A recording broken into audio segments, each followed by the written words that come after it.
अस्सलाम वालेकुम to all of you. Welcome to mature mind में आज हम बात करेंगे 4 सबसे ज़्यादा जो इम्पोर्टेंट न्यूज़ है 24 सितंबर की। और टुडे इज़ 25 सितंबर और आपको 24 सितंबर की न्यूज़ मिलेंगी। And today are going to be very important regarding Pakistan, क्योंकि पाकिस्तान की इसमें एक न्यूज़ है तो इस वजह से थोड़ा सा। तो पहली जो न्यूज़ है वो पाकिस्तान में जो आई इन्फेक्शन का आप सुन रहे हैं इंजेक्शन के हवाले से, तो उसके बारे में डिटेल से बात करेंगे। दूसरा हमारे पास अफ्रीका से न्यूज़ है, तीसरा मिडल ईस्ट एंड चौथा बांग्लादेश से। तो इन चारों न्यूज़ के बारे में बात करते हैं। पहली न्यूज़ हमारे पास है पाकिस्तान से। पाकिस्तान में क्या हुआ जी कि कल से एक बड़ा शोर डला हुआ है कि इंजेक्शन लगने से लोगों की बेदाई जा रही है, लोगों की देखने की सलाहियत जा रही है।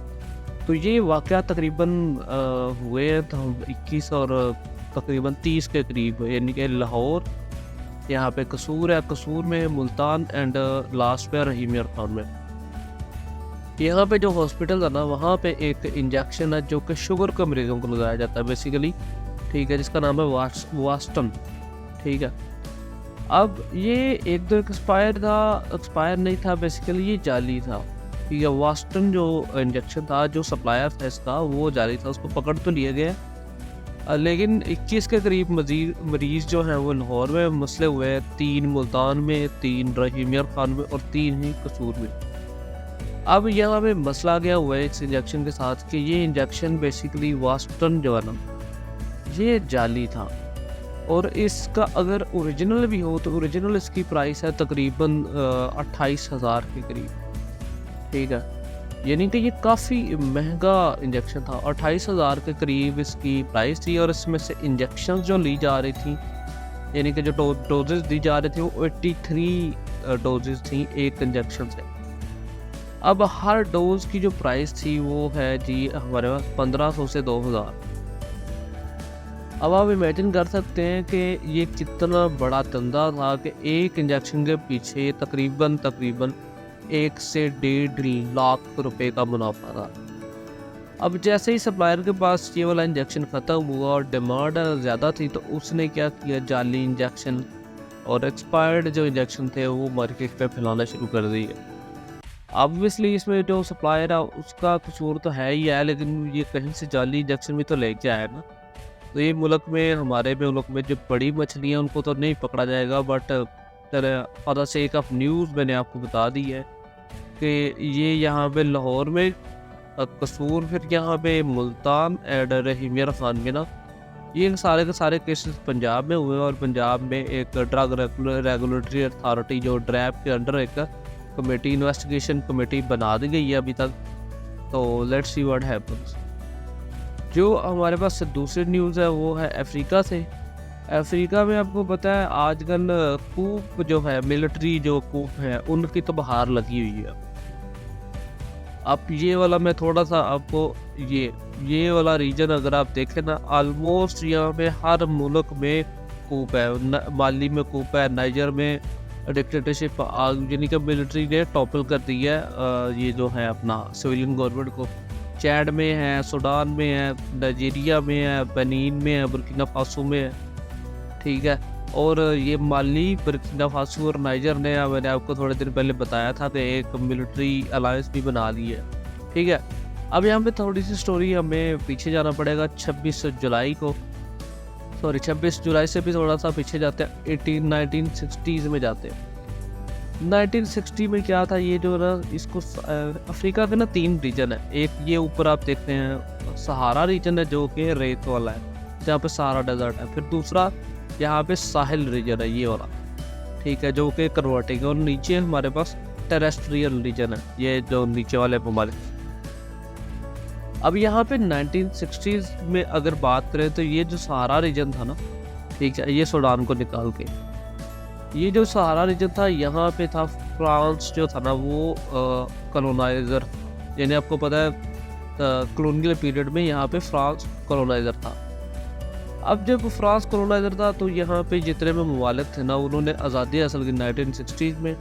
लेकिन जैसे पाकिस्तान और इंडिया में है कि ब्रिटिश जो है अपनी वो क्या कहते हैं, प्योद जो है अपनी जो प्रोडक्शन वो पीछे छोड़ जाता है, इसी तरह इन ममालिक में फ्रेंच जो है ना वो काफ़ी ज़्यादा इन्फ्लुएंस रखता है, फ्रांस जो इन्फ्लुएंस रखता है। अब जो नाइजर है ना, इसकी जो आवाम है, यानी कि ये सारे ममालिक में ही ऐसा है, लेकिन हम लोग चूँकि पर्टिकुलर नाइजर की बात करें तो उसके बारे में बात करें। नाइजर जो है ना, इसकी जो आवाम है ना, वो बड़ी एंटी फ्रेंच है, लेकिन जो इसकी मिलिट्री एलीट है, सॉरी मिलिट्री एलीट कह रहा हूँ, पॉलिटिकल एलीट, वो है प्रो फ्रेंच। अब यहाँ पे मिलिट्री ने क्या किया है, फ़ायदा उठाया वो आवाम के इसी सेंटिमेंट का, और 26 जुलाई 2023 को नाइजर में मिलिट्री कूप आ गया, यानी मिलिट्री डिक्टेटरशिप आ गई। अब यहाँ पे जो फ्रांस के ऑलमोस्ट 1500 से 2000 फौजी पहले ही मौजूद थे, ठीक है। अब यहाँ पे इतनी नफरत थी, यानी कि नाइजर में फ्रांस के खिलाफ के फ्रांस का जो एम्बेसडर, डिप्लोमेटिक एम्बेसडर और जो फौजी थे, नाइजर ने सीधा कह दिया जी कि आप लोग हमारे मुल्क से निकल जाए। शुरू में तो फ्रांस ने बड़ा रेजिस्ट किया, उसकी वजह है फ्रांस के रेजिस्ट करने की, उसकी वजह यह है कि नाइजर से फ्रांस को तकरीबन 20% यूरेनियम जो है ना वो जाता है, और ये सस्ता तरीन यूरेनियम है, और साल का तकरीबन $56 बिलियन का ये यूरेनियम है जो फ्रांस ना फ्री में लेता है फ्राम नाइजर, ठीक है, क्योंकि यहाँ पे उसके फौजी बैठे हुए थे। अब क्या हुआ जी कि नाइजर ने ऑर्डर कर दिया जब डिप्लोमेट्स को कि वो निकल जाए, फौजियों को भी, फ्रांस के फौजियों को भी वो निकल जाए, लेकिन फ्रांस ने रेजिस्ट किया कि फ्रांस यहाँ से नहीं जाएगा। यानी कि रेजिस्ट करते करते सितंबर आ गया, और आज न्यूज़ आई है 24 सितंबर के फ्रांस ने बेसिकली अनाउंस कर दिया कि वो अपने डिप्लोमेट्स और अपने फौजियों को वापस बुला लेगा इन फ्रांस। अब देखते हैं, कहा जा रहा था कि 25 को वापस आ जाएंगे, लेकिन अभी तक कंफर्मेशन कोई नहीं आई। तो this was a short story. इसके बारे में अगर डिटेल चाहिए तो मैंने इसके बारे में वीडियो बनाई हुई है, ठीक है, आप चैनल पे जाएं, आपको वीडियो मिल जाएगी। This is a complex matter. यहाँ पे यानी कि एक तरफ मिलिट्री के साथ रशिया है, तुर्की है, फिर आपके जो भी यानी कि वेनेजुएला है, ये सारे ममालिक है, जबकि दूसरी तरफ इवन यूएस भी यहाँ पे मिलिट्री के साथ है, यानी रशिया के साथ है। ये जो मिलिट्री डिक्टेटर है जिसका नाम है उमर अल तमचानी, इस तरह का नाम, उमर अल तिचियानी इसका नाम है। ये बेसिकली अमेरिका में ही इसने ट्रेनिंग पाई है, तो ये इसमें यहाँ पे प्रो अमेरिकन है, लेकिन यहाँ पे रशिया और अमेरिका इकट्ठे हैं। दूसरी तरफ अगर बात करें, फ्रांस है, इटली है, ठीक है, इसके अलावा हमारे पास जो है स्पेन यहाँ पे आ जाता है। तो ये सारे कॉम्प्लेक्स मैटर है। इसको आप वीडियो अगर आप देखना चाहें तो मैं आपको लिंक दे दूंगा, आप वहाँ से देखिएगा। It is a complex matter. Otherwise इसके बारे में फिर कभी हम डिटेल से बात करेंगे। आज हम नेक्स्ट न्यूज़ पे चलते हैं। नेक्स्ट न्यूज़ हमारे पास अब मिडिल ईस्ट से, सऊदी अरब से। सऊदी अरब आजकल दुनिया को पता नहीं बेवकूफ़ बना रहा है, झूला बना हुआ है, क्या सीन है, समझ से बाहर है।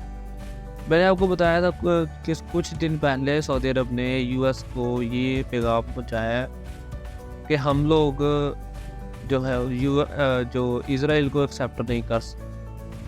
फिर उसके बाद MBS साहब यूनाइटेड नेशन में जाके फॉक्स न्यूज़ को एक इंटरव्यू देते हैं, जिसमें वो कहते हैं कि हम लोग इज़राइल को एक्सेप्ट कर सकते हैं, मुमकिन है।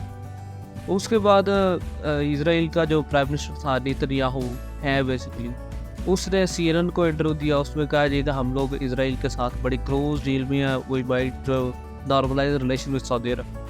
लेकिन अब कल एक और नया पेंडोरा बॉक्स सऊदी अरब के जो फॉरेन मिनिस्टर हैं, शहजादा फैसल बिन फरहान, वो आपको पता है इन दिनों यूनाइटेड नेशन जनरल असेंबली में यूनाइटेड नेशन जनरल असेंबली का इजलास हो रहा है, ठीक है, न्यूयॉर्क में। अब वहाँ में उन्होंने कहा जी कि इज़राइल को तब तक तस्लीम नहीं किया जा सकता जब तक वो ओस्लो अकॉर्ड को पूरा नहीं करता, या फिर अरब पीस इनिशिएटिव को पूरा नहीं करता। अब ये क्या बलाए हैं?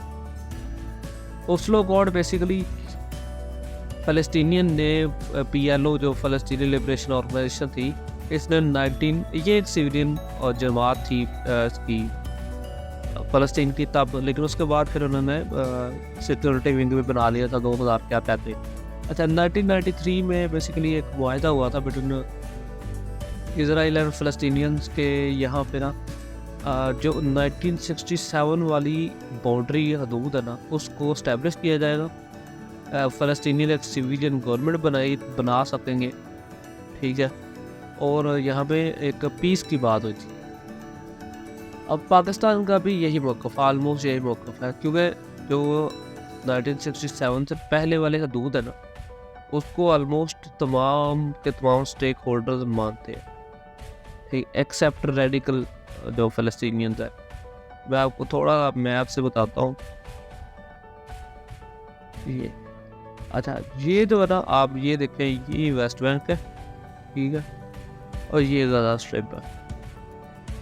जब 1967 की वॉर हुई थी ना, उससे पहले ये गज़ा स्ट्रिप भी तकरीबन ये इस तरह थी, और ये वेस्ट बैंक भी ज़्यादा था, यानी ऑलमोस्ट ये सारा। और ये गोलान हाइट्स जो आपको मैंने बताया था, ये तो वैसे ही सीरिया का पार्ट थी। अब यहाँ पे मसला ये हुआ कि इजराइल जो है वो अपनी इंक्रोचमेंट, अपना जो सेटलमेंट्स है वो एक्सपेंड करता रहा। इजराइल इन सब से बाहर आता रहा और फ़लस्तीन की जो टेरिटरी है उसको कब्ज़ा करता रहा। फैसल बिन फरहान ने कहा जी कि आप ओस्लो अकॉर्ड के तहत या सेम जो चीज़ है वो अरब पीस इनिशिएटिव में रिपीट हुई थी 2003 में, उसके तहत जो बाउंड्रीज डिसाइडेड है वहाँ पे आ जाए, फिर हम आपसे बात कर लेंगे। तो ये बड़ा सऊदी अरब पता नहीं क्या करना चाह रहा है, दुनिया को बेवकूफ़ बना रहे हैं फ़िलहाल, बस ऐसे ही है। नेक्स्ट हमारे पास जो न्यूज़ है, लास्ट न्यूज़ है, वो बांग्लादेश से है। बड़े सरप्राइजिंग है ना, बांग्लादेश से कभी सुने नहीं कि बांग्लादेश इतना इम्पोर्टेंट हो सकता है, लेकिन आपको पता होना चाहिए, लोकल पॉलिटिक्स का भी थोड़ा पता होना चाहिए। बांग्लादेश ने कभी इजराइल के हवाले से हार्ड स्टांस जिस तरह पाकिस्तान है उस तरह नहीं लिया, ना इनके पास कोई इतना ज़्यादा मिलिट्री माइट थी इन द पास्ट। लेकिन आज के दौर में आपको पता है बांग्लादेश एक स्ट्रेटजिक इम्पोर्टेंट पॉइंट बन चुका है। उसकी वजह यह है कि चाइना का जो PRI बेल्ट है ना, बांग्लादेश उसका बड़ा इंपॉर्टेंट पार्ट है। यानी कि ये इसका जो स्ट्रेट ऑफ मलक्का है, यहाँ से सामान गुजर के बेसिकली यहाँ पे जो ढाका पोर्ट है वहाँ पे आता है, फिर यहाँ से पूरा इंडिया को घेरते हुए CPEC और CPEC से देन इस तरह। अब ये स्ट्रिंग ऑफ पर्ल्स का एक पार्ट है। तो इस टाइम पे जो US है वो भी बांग्लादेश के साथ जो ताल्लुकात बढ़ाने में लगा हुआ है, और जो चाइना है वो भी लगा हुआ है। अब जो एग्जिस्टिंग गवर्नमेंट है ना बांग्लादेश की, वो है शेख मुजीबुर रहमान की बेटी। मुजीबुर रहमान वही जो फाउंडर ऑफ बांग्लादेश समझे जाते हैं, उनकी बेटी है शेख हसीना वाजेद, ठीक है। तो अब ये जो हसीना है ना, ये है pro US, Sheikh Hasina pro US। अब इसमें मसला ये है कि इस साल ना आई थिंक दिसंबर में इलेक्शन है बांग्लादेश। अब बांग्लादेश में जब इलेक्शन है तो जो अपोजिशन में पार्टी है ना, अपोजिशन में जो लीडर है वो खालिदा ज़िया। अब ये खालिदा जो ज़िया है ना, ये समझा जाता है कि ये बड़ी प्रो चाइना है, बहुत ही ज़्यादा प्रो चाइना।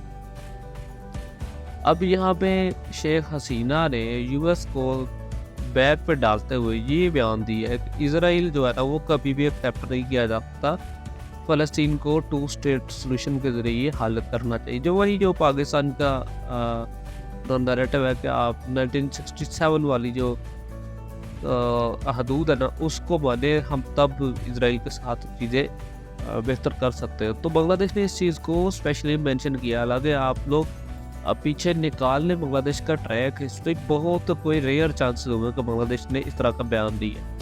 लेकिन अब मैंने जब आपको लोकल पॉलिटिक्स का एक समझाया, तो शेख हसीना जो है ना उसकी जो पॉपुलरिटी है ना वो ख़त्म हो रही है। शेख हसीना की जो पॉपुलरिटी है ना बांग्लादेश में वो ख़त्म होती जा रही है, और अगले साल जो इलेक्शन है वहाँ पे बड़े चांसेस हैं कि खालिदा वापस आ जाएंगी। अब यहाँ पे शेख हसीना क्या चाल चल रही हैं, वो पॉपुलर वोट को गेन करना चाहती, क्योंकि बहरहाल बांग्लादेश में रहते तो मुसलमान हैं, उनके साथ साथ बड़े प्रो फ़लस्तीनियन हैं जैसे पाकिस्तानी होते हैं। इन चीज़ों को कैश करना चाह रही हैं शेख हसीना। इसी वजह से उन्होंने यूनाइटेड नेशन में एक बयान दिया है कि we would not accept Israel until 1967 peace deal. तो ये इम्पोर्टेंट न्यूज़ थी from Bangladesh. That was all for today. Thank you very much for this. फिर इंशाल्लाह मिलते हैं।